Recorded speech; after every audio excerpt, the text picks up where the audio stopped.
The Colorado Civil Rights Commission is going after a web designer for her decision to only build websites for traditional weddings between one man and one woman.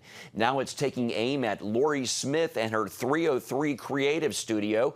If she does not create websites celebrating same-sex weddings, the state commission will punish her. The Alliance Defending Freedom is representing Smith and says she should not be forced to do work that goes against her biblical beliefs. The commission is known for its infamous case against Christian baker Jack Phillips that went all the way to the U.S. Supreme Court. And joining us now from Alliance Defending Freedom is attorney Kate Anderson. Kate, how does this case compare to that of Jack Phillips? Well, both cases are really about the principle that everyone should be able to decide what messages they can say and what things they cannot say.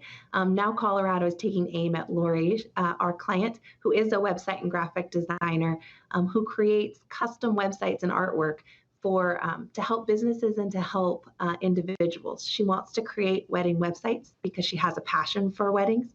And as she moves forward with that, she realized that because of Jack Phillips' case, she saw what Colorado was doing with the law and realized that she would face punishment if she followed her beliefs by only creating artwork for marriages between one man and one woman. Despite your win with Jack Phillips, we are still seeing another similar case so soon. Why is that? Well, Colorado has persisted in its hostility. The Supreme Court in Jack's first case came out and said, Colorado, you cannot treat people of faith with hostility. You cannot treat these religious beliefs in this way. And yet, right after that, Colorado essentially doubled down on the very statements that the Supreme Court was concerned about, and then pursued Jack in a second case that they only dropped after we sued them on Jack's behalf, but now they're continuing to maintain that position against Lori, that they can force artists to create speech that violates their beliefs. Kate, is there a way to permanently stop the Colorado Commission from targeting Christian business owners? We hope so. That's why we're in court with Lori's case, and the district court, the court that we've been in front of, actually has left her to continue to be vulnerable. So we're appealing that case up. So that case will go forward at the 10th Circuit, and we're hopeful that the courts will come in and stop what Colorado's doing. Will this case go all the way to the Supreme Court, do you think? I think it could. I think that the Supreme Court still has a lot to say about this issue. With Jack's case, they ruled on this impermissible and clear hostility from Colorado, but they have yet to rule clearly on the issue of speech. Can everyone in this country decide what they're going to say and what they're not going to say? How does that apply to people who are engaged in art? And so there are several cases around the country bubbling along. This is one of them that I think could go to the Supreme Court. Now, this commission, are they elected officials, appointed? I mean, if voters are not pleased with their actions, is there a way for people to vote members of the commission out? Certainly people need to get involved in the way that they vote. These are appointed officials, but they still answer to people who are elected. Okay, so they can call, email, just get the word out if they do not like the actions that they're seeing the commission doing.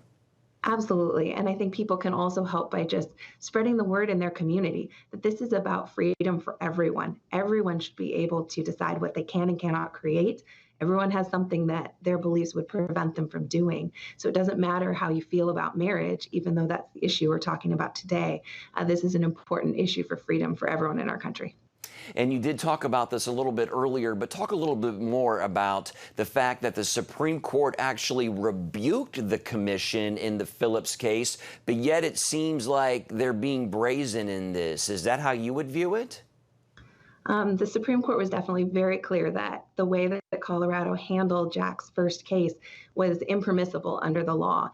They said some very damaging things about his beliefs and the way that they approached him. And so they were told you cannot act in that way, and yet they do continue to do so. Unfortunately, we're seeing this with many states and cities around the country, and we've actually had two courts also come out after the Supreme Court and uphold the rights of freedom for creative professionals to decide what they can create. That just happened in the Arizona Supreme Court as well as the 8th Circuit. Okay, all right. Kate Anderson with Alliance Defending Freedom. Thank you for your time, Kate. Thank you for having me.